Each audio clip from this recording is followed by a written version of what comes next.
నమస్కారం. రైతు రంజని ఛానల్ కి స్వాగతం. టమోటాలు, మిరప తోటల్లో కొన్ని మొక్కలు వాడిపోయి రంగు మారి ఉంటాయి. ఇతర మొక్కలు బాగున్నా అవి పసుపు పచ్చగా వడలినట్టు ఉంటాయి. అవి కొన్నాళ్లకు చనిపోతాయి. వాటిని పీకి చూస్తే వాటి వేళ్లపై బుడపెల మాదిరిగా ఉంటాయి. అలా ఉండడానికి కారణం నెమటోడ్లు. ఇంతకు నెమటోడ్లు అంటే ఏంటో తెలుసా? మట్టిలో ఉండే నెమటోడ్లు భయంకరమైన సూక్ష్మ క్రిములు. అన్ని రకాల మట్టిలో వివిధ పంటల వేళ్లలో కలుపులో దాగి ఉండి కూరగాయలు, మిరప తోటలను నాశనం చేస్తూ ఉంటాయి. వీటిని నియంత్రించడం కంటే నివారించడం ఎంతో సులభం. ఇక రసాయనిక పురుగుల మందులు వాడడం వల్ల ప్రయోజనం కన్నా కూడా కీడు ఎక్కువగా జరుగుతుంది. అందుకని వాటి నివారణ ఎలాగో తెలుసుకోవడం ఎంతో ముఖ్యం. ఇక వేరుముళ్ళ నెమటాడ్లు వేళ్లలోకి దూరి బుడిపెలను కలిగిస్తాయి. మొక్కల వేళ్ల ద్వారా పోషకాలను పీల్చుకుంటూ జీవనం సాగిస్తాయి. దీంతో నెమటోడ్లు సోకిన మొక్కలు పోషకాలు అందక మొక్క వాడిపోయి ఎండిపోయి క్రమంగా చనిపోతుంది. నెమటోడ్లు భూమిలో ఎలా ఎదుగుతాయి అంటే నెమటోడ్లు పలు మొక్కల వేళ్లలోను మట్టిలోను జీవిస్తాయి. వీటిని సూక్ష్మ దర్శనంలో మాత్రమే చూడగలం. ఇక వేళ్ల పక్కనే ఆల నెమటోడ్ 1000 గుడ్ల వరకు పెడుతుంది. గుడ్లు చాలా చిన్నవిగా ఉంటాయి. గుడ్ల పక్కన ఉన్న వేళ్ల నుంచి అనుకూల సూచనలు రాగానే గుడ్ల నుంచి పిల్లలు బయటకు వస్తాయి. వేళ్లను చుట్టుకుంటాయి. ఈ చిన్న పురుగులు వేళ్లను పొడిచి లోపలికి చేరి వాటిని తిని కడుపు నింపుకుంటాయి.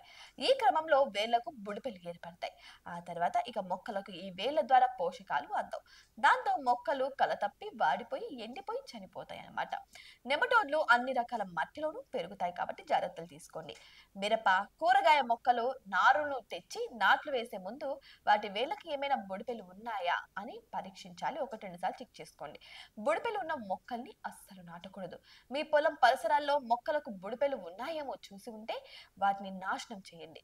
మొక్కలు నాటడానికి భూమిని సిద్ధం చేసినప్పుడే పాత మొక్కల వేలు పూర్తిగా ఏదేసి మట్టిని ఎండబెట్టాలి. ఇక పోయిన ఎడారి మొక్కలకు నెమటోడ్లు సోకిన చోటే పొలంలో తగలబెట్టే అలవాటు కొన్ని ప్రాంతాల రైతుల్లో ఉంటుందన్నమాట. ఇక ఇక చూసుకుంటే నెమటోడ్లను తట్టుకునే ఉపాయాలేంటో కూడా తెలుసుకుందాం. నెమటోడ్లు సోకిన టమాటో, మిరప, కూరగాయ పొలాల్లో పంట మార్పిడి చేయడం చాలా మంచిది. ఉల్లి, తోటకూర, తులసి, నిమ్మగడ్డ, కర్రపెండలం, పశుగ్రాస పంటలకు నెమటోడ్లు సోకమని చెబుతుంటారు. కాబట్టి ఈ పంటలు సాగు చేయవచ్చు. ఆరోగ్యకరమైన నారు పెంచుకోవడం, ఇంకా చేనులో వాటి దరిదాపుల్లో నెమటోడ్ల మూలాన్ని గుర్తించి నాశనం చేయడం ఎంతో మేలు. నెమటోడ్ నిరోధక శక్తి కలిగిన మొక్కలను తెచ్చి నాటుకొని పండించడం ఉత్తమం. ఇతర చేలల్లో నుంచి నెమటోడ్లతో కూడిన మట్టిని మొక్కల్ని తేకుండా జాగ్రత్త పడడం కూడా అత్యవసరం.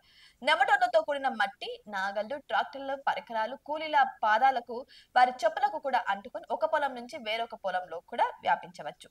అందుకని శుభ్రం చేసుకున్న తర్వాత వాటిని పొలాల్లోకి రానివ్వాలన్నమాట. ఇక చూసుకుంటే నెమటోడ్ల నిరోధకత కలిగిన నారును, విత్తనాలను వాడాలి.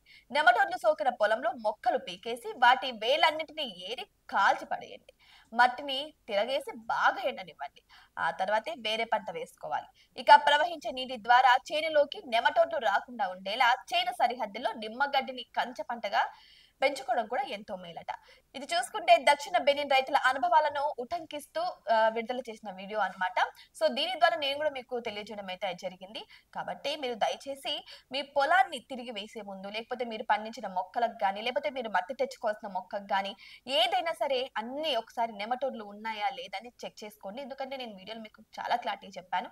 మీరు దున్నేటప్పుడు కూడా ట్రాక్టర్లను కూడా అంటే ఆల్రెడీ వేరే పొలంలో దున్నేసి వస్తుంది కాబట్టి అక్కడి నుంచి కూడా ఇక్కడికి పాకే అవకాశాలు ఉంటాయి కాబట్టి చాలా జాగ్రత్తలు తీసుకోండి. ఎందుకంటే నెమటోడ్ చాలా డేంజర్ కాబట్టి. సో చూసారు కదా, ఇవి వాళ్ళ అప్డేట్స్. మరిన్ని ఇంట్రెస్టింగ్ అప్డేట్స్ కోసం మా ఛానల్ ని సబ్స్క్రైబ్ చేసుకోండి.